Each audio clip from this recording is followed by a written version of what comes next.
வணக்கம் நண்பர்களே. அரசி சீரியல் செம பரபரப்பாக போயிட்டு இருக்குன்னே சொல்லலாங்க. பரபரப்பான கட்டத்தில் நம்ம ஆதவ் ரோஜா கழுத்தில் தாலியை கட்டிறாங்க. நம்ம அரசிக்கு அதிர்ச்சி வைத்தியம் வச்சுறாங்க அப்படின்னே சொல்லலாம். கோடீஸ்வரன் தன்னுடைய பொண்ணு தீக்ஷா தான் நம்ம அரசிக்கு மூத்த மருமகளாக வரணும் அப்படின்னு ஆதவுக்கு கங்கணம் கட்டி வச்சுருந்தாங்க. எப்படியாவது என் பொண்ணை ஆதவுக்கு கல்யாணம் பண்ணணும், நம்ம அரசிக்கு மருமகளாக அவள் தான் வரணும் அப்படின்னு அரசிக்கே ஃப்ளாஷ்பேக் எல்லாத்திட்டையும் சொல்லிடுவேன் அப்படின்னு மிரட்டி வச்சுருந்தாங்க. ஆனால் அவங்க அம்மாவுக்கே ஆப்பு வச்சு நம்ம ஆதவ் ரோஜாவை கூட்டி கல்யாணம் பண்ணி வீட்டுக்கு கூட்டிகிட்டு வராங்க. சாமந்தி பார்த்து அதிர்ச்சி அடைகிறாங்க. அதை பற்றி தாங்க இந்த வீடியோக்குள்ளே பார்க்க போகிறோம். அதுக்கு முன்னாடி சேனலுக்கு லைக் அண்ட் சப்ஸ்கிரைப் பண்ணுங்கள் ஃப்ரெண்ட்ஸ். பக்கத்தில் இருக்க பெல் ஐக்கானையும் கிளிக் பண்ணுங்கள். அப்போ தானே போடுற ஒவ்வொரு வீடியோவும் நோட்டிஃபிகேஷனாக உங்களுக்கு கிடைக்கும். வாங்க ஃப்ரெண்ட்ஸ் வீடியோக்குள்ளே போகலாம். ஃபஸ்ட்டு எடுத்த உடனே பார்த்தோம்னா நிச்சயமா அதிரடியான பரபரப்பு கட்டம் அப்படின்னே சொல்லலாங்க.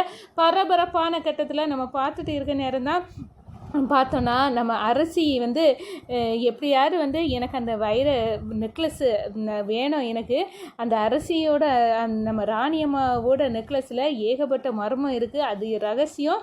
அரசு அந்த ராணிக்கும் எனக்கும் மட்டும் தான் தெரிஞ்சது.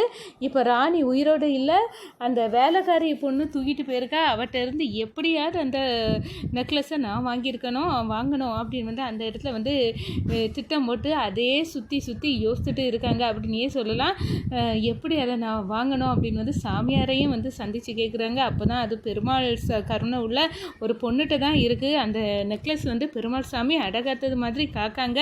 கண்டிப்பாக ராணியோட வாக்குக்காக அந்த பொண்ணுகிட்ட இருந்து வாங்குறது ரொம்பவே கஷ்டம் அப்படின்னு சொல்லிடுது. நான் பார்த்துக்கிறேன் அப்படின்னு அந்த இடத்துல காட்டு ராஜா கிட்ட எப்படியாவது அந்த ஃபோட்டோ வாங்கணும். அந்த பொண்ணு யார், அதை தூக்கிட்டு போயிருக்கால, அவளுக்கு உள்ள ரகசியத்தை எப்படியாவது நம்ம தெரிஞ்சு வாங்கணும். அதுக்காக காட்டு ராஜாட்ட அந்த ஃபோட்டோவை அனுப்ப சொல்லணும். அதை தூக்கிட்டு போனால் பெண்ணோடத அப்படின்னு அந்த இடத்துல நினைக்கிறாங்க அப்படின்னே சொல்லலாம். இந்த சைடு பார்த்தோன்னா நம்ம ரோஜா எப்படியாவது ஆதவை வளைச்சி தனக்கு வலையில் விழ வச்சிடணும்.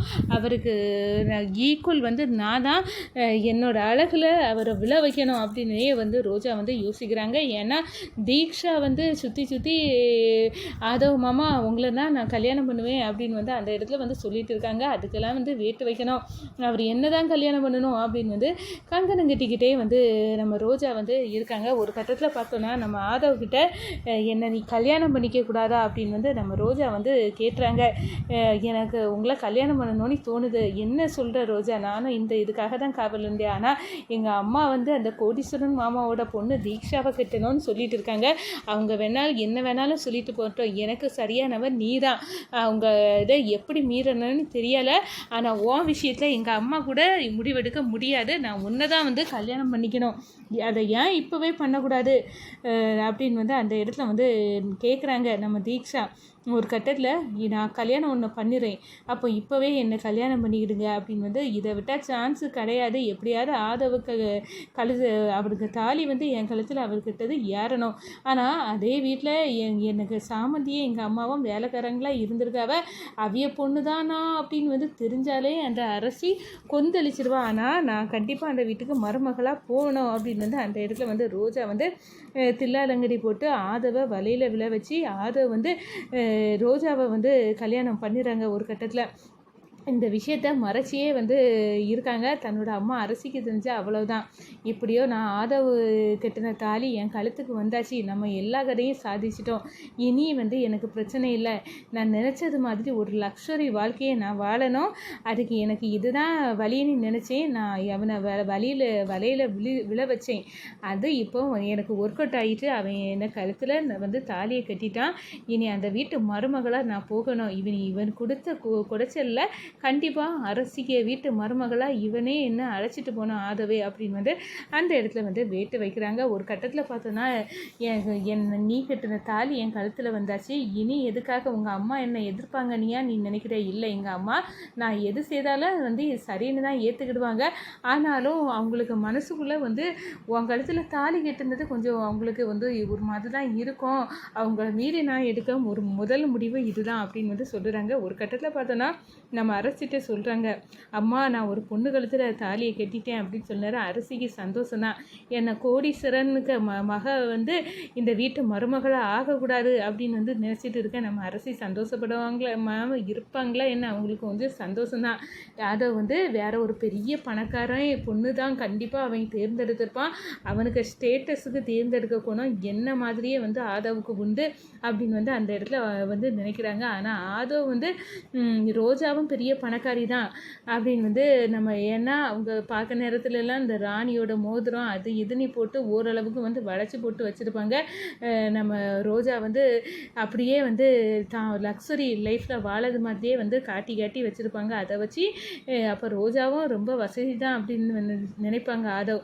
ஆனால் இந்த சாமந்தியோட அக்கா அப்படின்னு வந்து தனக்கு கதை வந்து தெரிஞ்சாலே ரோஜாக்கே சர்வமும் அடங்கிரும். இந்த சைடு பார்த்தோன்னா என் பையன் அவனுக்கான வாழ்க்கையை அவனே தேர்ந்தெடுத்தான், அவனே மாதிரி ஒரு லக்ஸுரி பொண்ணை தான் கெட்டிக்கிட்டு இந்த வீட்டுக்கு மருமகளாக்கி கூட்டி கொண்டு வரான் அப்படின்னு வந்து சந்தோஷப்படுறாங்க நம்ம அரசி. ஆனால் அதுக்கு வேட்டு வைக்கும் விதமாக பொண்ணு வருது எல்லாரும் வந்து தயாராங்க.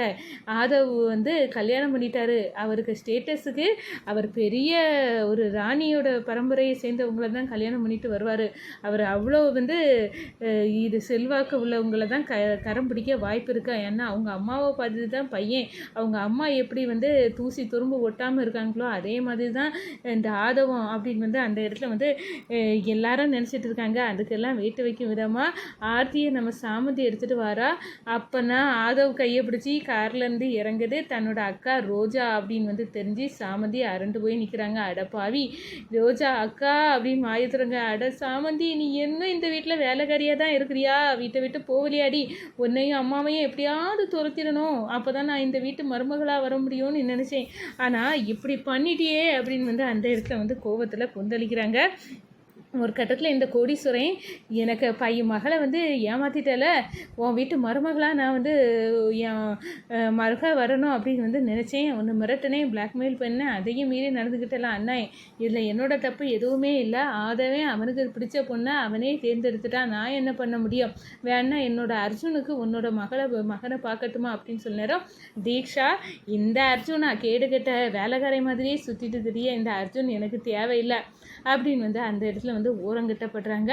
ஒரு கட்டத்தில் பார்த்தோன்னா என் அக்கா தான் இந்த வீட்டு மருமகளை ஆகியிருக்கா அப்படின்னு வந்து மனசுக்குள்ளே கொஞ்சம் சந்தோஷமாக இருந்தாலும், ஆனாலும் இவன் நடிப்பு நடித்து நம்மகிட்ட இருந்து பணத்தை கறந்து நான் படிக்க போகிறேன் அங்கே போகிறேன் இங்கே போகிறேன்னு சுரண்டி அக்கா இப்படி ஒரு பெரிய வலையை விரித்து இந்த ஆதவ மயக்கி கல்யாணம் பண்ணிக்கிட்டா. ஆனாலும் இவன் மேலேயும் தப்பு இருக்குது. இவன் வந்து உண்மையை மறைச்சி பெரிய பணக்காரின்னு இவர் தோரணையை கொடுத்து ஆதவ் இந்த வரைச்சி கல்யாணம் பண்ணி இந்த அரசி மரத்துக்கு மருமகள் ஆயிட்டா.